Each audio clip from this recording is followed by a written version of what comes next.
alam nyo po ba mga kababayan, ito pong abogado na kasama nung 18 Boy Scout, etong si Atty. Baligod mga kababayan, binawi ang claims na si Trillanes at ang ICC ay tumanggap po ng mali-maletang pera. Kasi kung makikita nyo, sinasabi nila mga kababayan na nasa $2 million daw ang natanggap na pera ni na former Senator Trillanes at saka daw po ng mga investigador ng International Criminal Court mga kababayan. So ngayon, kung mapapansin nyo dito sa interview pong ito ng Storycom, tila nalito etong si Atty. Baligod sa sarili po niyang kwento mga kababayan na kung saan hindi naman pala po totoo at mismong umamin din mga kababayan etong si Atty. Baligod na nagkamali po sila. Ano po dun sa affidavit po nila. Anyway mga kababayan, na ito i-play po natin.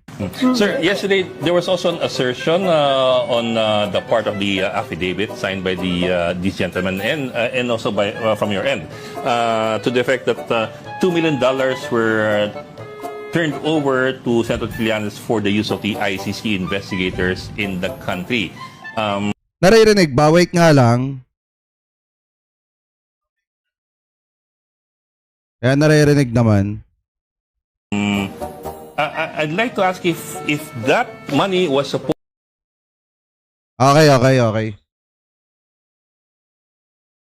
to be for operations of the ICC supposedly in the Philippines, or if they mean to imply that it was supposed to be some sort of a bribe. Because he also mentioned yesterday that it was that the ICC is guilty of graft and corruption for accepting the money.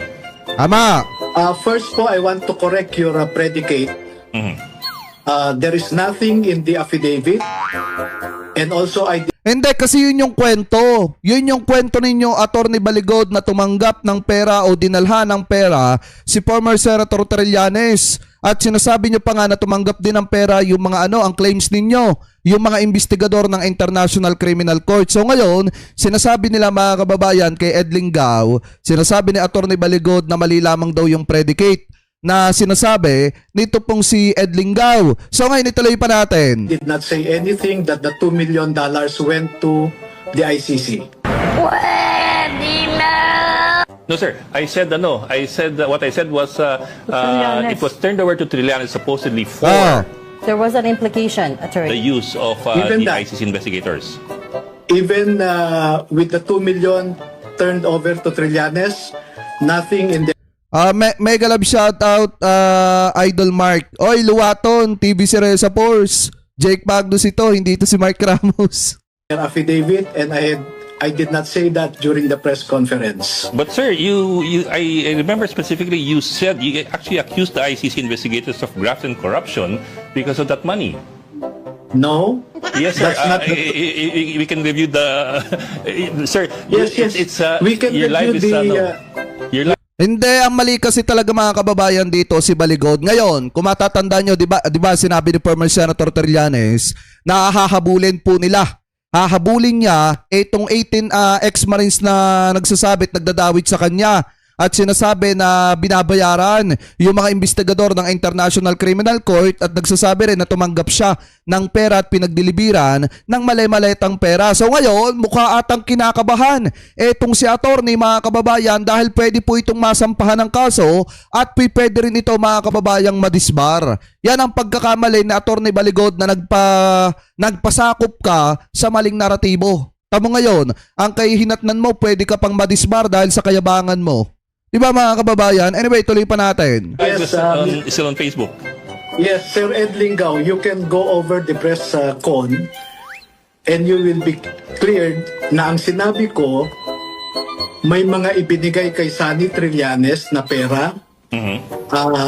I think kung hindi ako nagkakamali, 2 beses sa kanyang opisina sa Quezon City, at kada linggo tuwing nagmi-meeting sila sa Unit 8 or 9 na Polo Club Townhouse sa Makati, ay may dala na siyang bitbit. Yeah, eto, hearsay na naman ito mga kababayan. Unang-una, ang claim nila dun sa kanilang press con, maliwanag naman po sinasabi ng mga ito na allegedly mga kababayan, tumanggap ng pera yung mga investigador ng International Criminal Court at tumanggap ng pera itong si former Senator Trillanes. Tapos ngayon mga kababayan, iba na naman ang kwento nito pong si Atty. Baligod. So ako mga kababayan, talaga ngayon pa lang sinasabi ko sa inyo, malaki ang posibilidad na ito po ay makasuhan at madisbar. Yan ang nakikita ko dyan mga kababayan.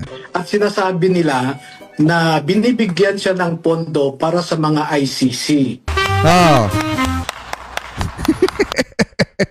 Tapos alam niyo mga kababayan, ito pa. Dito makikita nyo na talagang aminado. Parang ang dating inilaglag.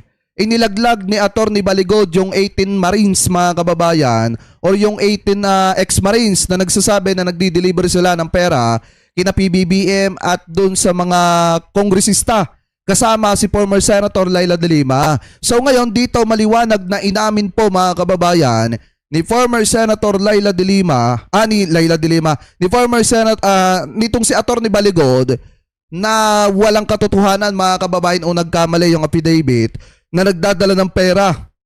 Yung 18 Boy Scout doon po kay former Senator Laila De Lima na ngayon po ay kongresista na. So ngayon ito i-play po natin. Kaninyo hindi nabanggit na hinahatiran ng mali-maletang pera itong si Laila De Lima, si ngayon po ay kinatawan dyan sa kamera. Basahin Kasi dito sa interview kanina ni Sir Ted Pailon, mga kababayan, itinatanggi talaga itinatanggi ni Atty. Baligod po na talagang may sinabi na nabanggit yung pangalan ni former Senator Laila De Lima na tumanggap po ng pera.